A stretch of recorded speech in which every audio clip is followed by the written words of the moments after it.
Hello and welcome everybody to the Kiss Limelight. I'm your host Paul KOZY, and this is a show where each week we are blessed with a guest, and we have an absolute amazing show lined up for you today. Introducing this amazing character standing right beside me. He hails from Canada, been in Australia multiple times now. You are a DJ, you are a label boss. Ladies and gentlemen, this is KOZY. How are you, buddy? Hey, I'm doing good. Thank you so much for having me on the show, man. And it's a pleasure to have you. So to give a quick rundown of the show, first half an hour will be an interview talking about all kinds of wonderful stuff. KOZY's going to introduce some tracks that he's brought in specific for the first half an hour, and then followed by a 60-minute uninterrupted guest mix. How you feeling about that? I'm feeling great, man. I'm ready to go. Let's do it. Beautiful. And quick shout out to anybody listening on the radio. We are video streaming right now on Facebook, Instagram, and Twitch.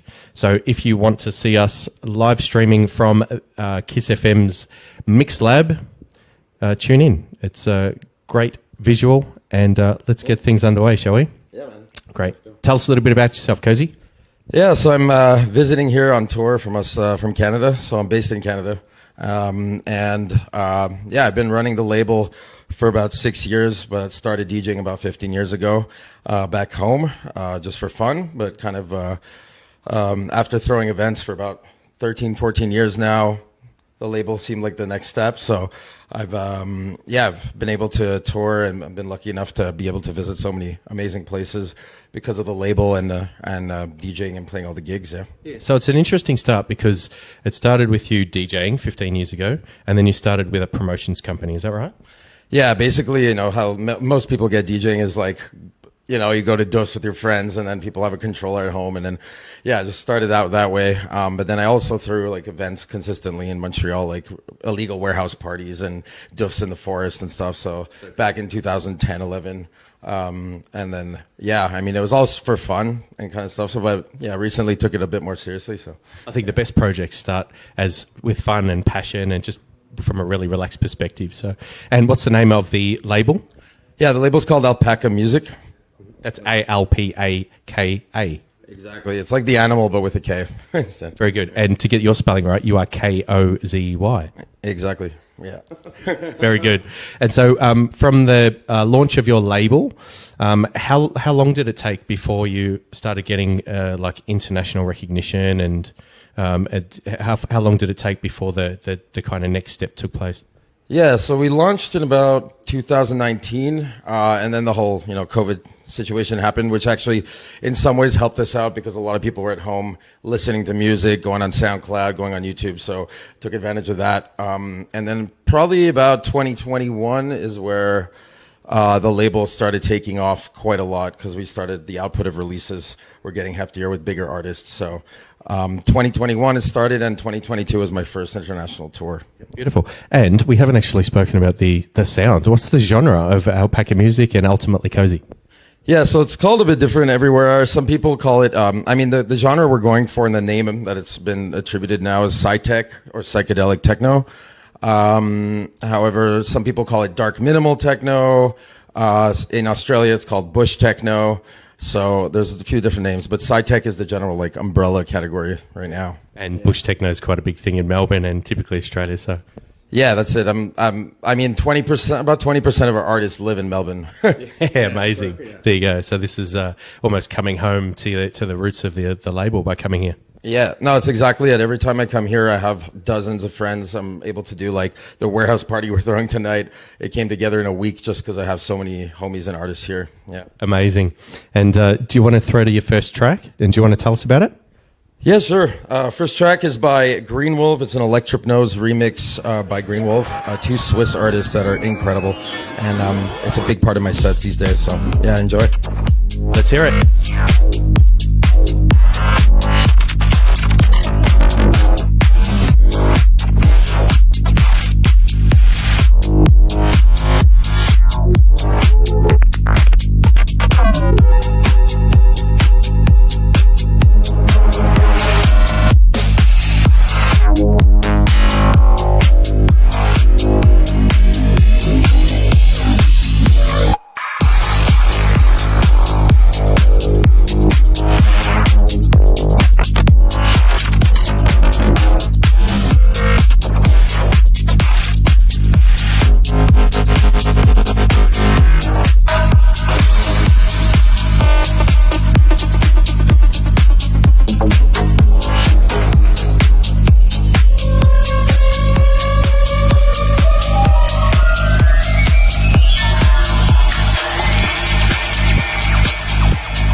So KOZY, we might as well talk as this track's playing. This particular sound, being bush techno in Australia, has a lot of variation to it. As you were saying, it's sci-tech and it's minimal, and depending on the country that you're in, there's so many different variations. And so can you tell me, give a little bit of a description of how the sound changes from the different continents and countries? Well, I mean, our sound is pretty, like, the amount of, we have producers from about like 80, 90 countries, so the sound doesn't necessarily vary by country, but I would say that the type of crowds that we bring and the amount of people that know the sound per country does vary. So in Australia, it's very popular, Germany, France, a lot of European countries.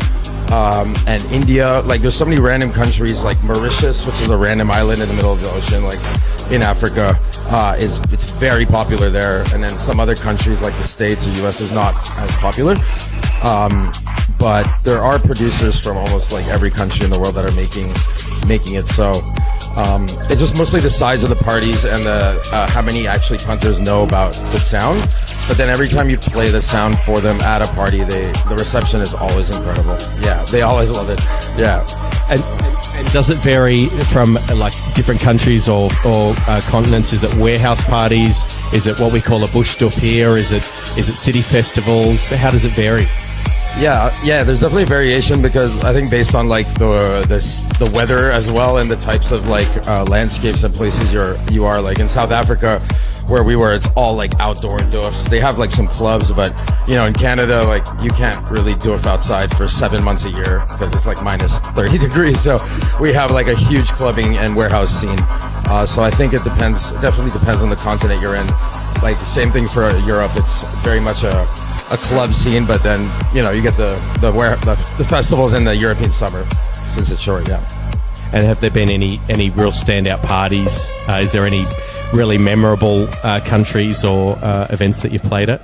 Yeah, I think here is definitely one of my most memorable places, but I think Portugal has a huge, really big scene with Boom Festival. I'm sure you've heard of it. And there's one particular festival I want to give a shout out to is a Suti Festival.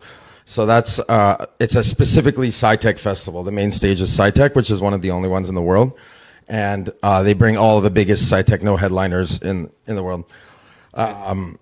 Yeah, so definitely Europe. Western Europe is like our major place that we're active, yeah. Amazing, man. All right, let's introduce your next track, shall we? Yeah, sure, go ahead. So the next one is a brand new track that was finished last week. It's going to be out in a few months. It's Suspect One and Akari System, Japanese and Swiss producers that are collaborating. It's a pretty heavy one, so get ready. So cool. Sound from Japan. Let's hear it.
For anybody that's just tuned in, this is Paul Kazar, and we're on the Kiss Limelight interviewing KOZY, and this show is live streaming on Facebook, Instagram, and Twitch.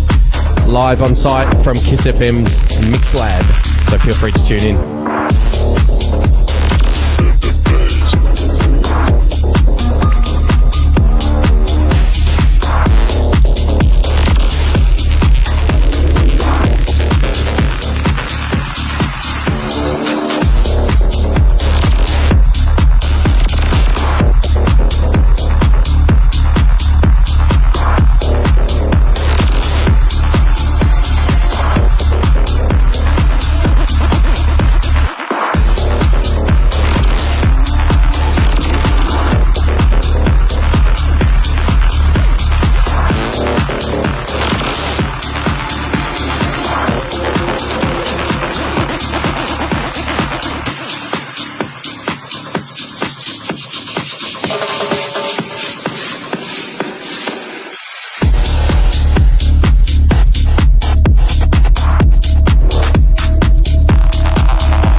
So KOZY, now's a good opportunity to talk about the fun and trials and tribulations of running a record label. So can you tell me how things have changed from when you first started a few years ago to now? Yeah, well, when I first started, I had no idea what I was doing, so I had to go bit by bit and make my mistakes that I did.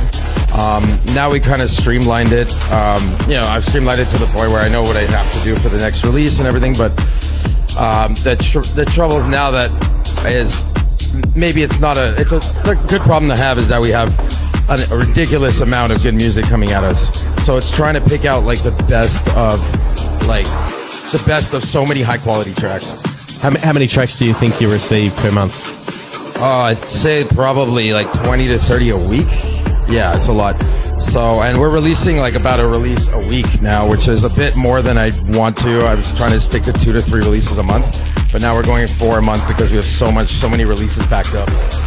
Which is it's a good, like I said, it's a good problem to have. You have too much good music.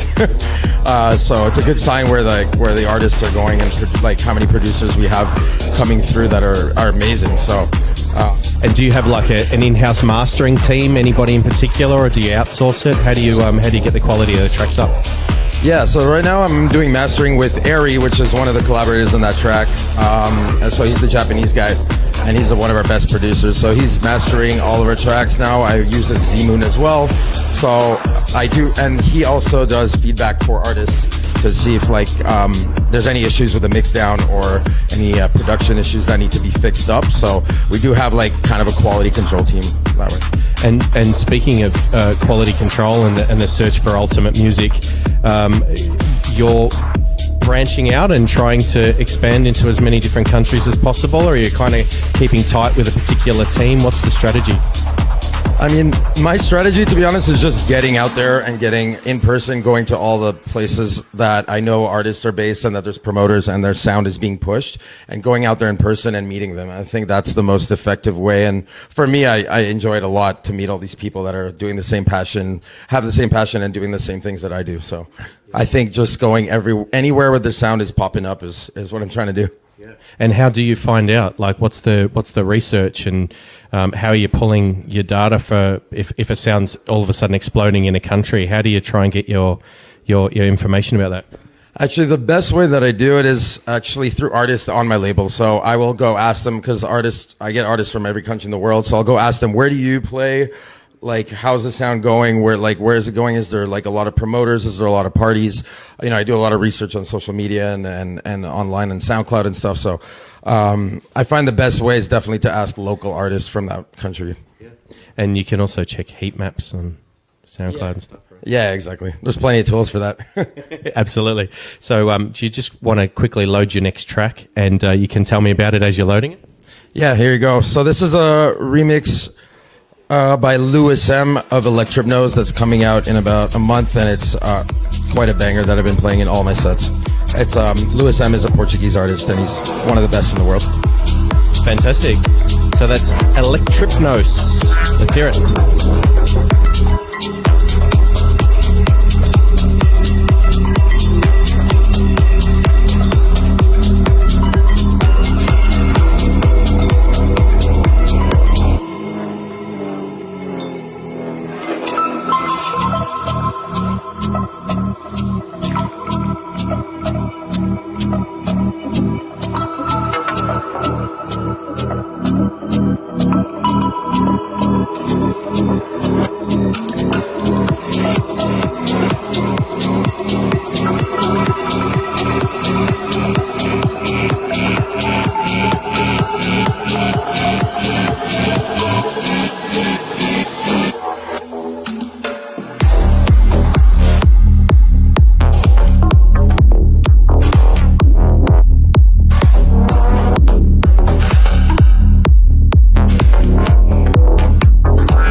So, KOZY, let's circle back to the unique...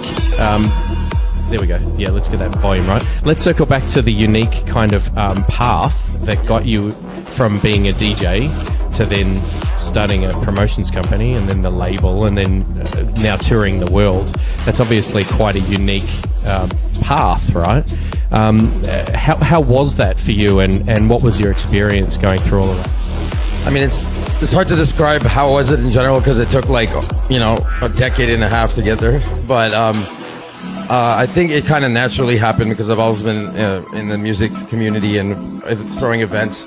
So it was kind of a natural kind of evolution of where I wanted to go, but without making any long-term plans. I just got myself out there and just talked to so many musicians and artists, producers, promoters, venues, and I just kept communicating and networking. To be honest, networking and just being involved in the community is like the best way to get yourself out there. Yeah. And I guess the message here is that you don't have to follow the traditional path of being a DJ and then being a producer and then getting several tracks in the Beatport 100. There's so many different ways to be able to get yourself onto that global stage, right?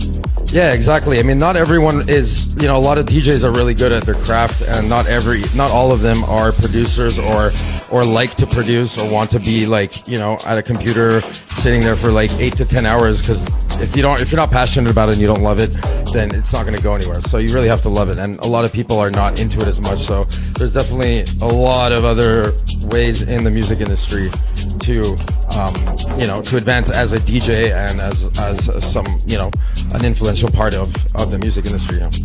But let's just tackle that for a moment, because we're in Melbourne and there is a lot of people that are making and playing this sound. Have you got, let's just say for a producer right now, there may be someone in their bedroom and they're making this particular sound.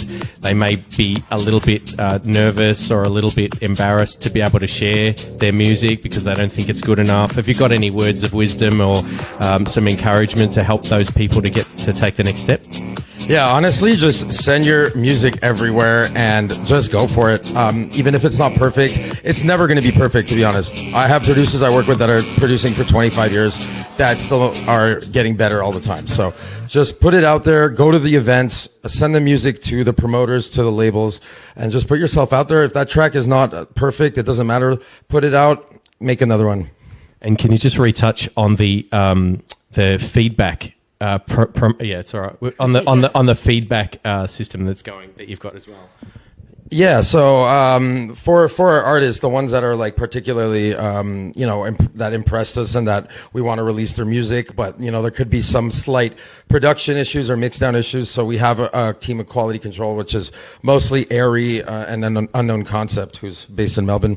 Fantastic producers and mixing engineers that check out the track, and if the arrangement and the track itself is what we're looking for, then they'll give them feedback on production afterwards to make sure the quality's up to standard. To say that there are systems in place to be able to coach and guide these guys to be the best at what they can do. Yeah, exactly. We're all about that. We want to, make sure that artists, we recruit a lot of young artists that are starting up, that are very talented, and they need a bit of guidance. So we're there for that. Yeah. Have we got time for one more track, guys? Yep, let's go. Do you want to introduce it? Yeah, so I'm going to introduce a track by Unknown Concept. He's a local Melbourne artist and one of our quality control specialists. So let's put it on. Let's do it.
So KOZY, 60 minutes uninterrupted, live in the mix, coming right up. How are you feeling?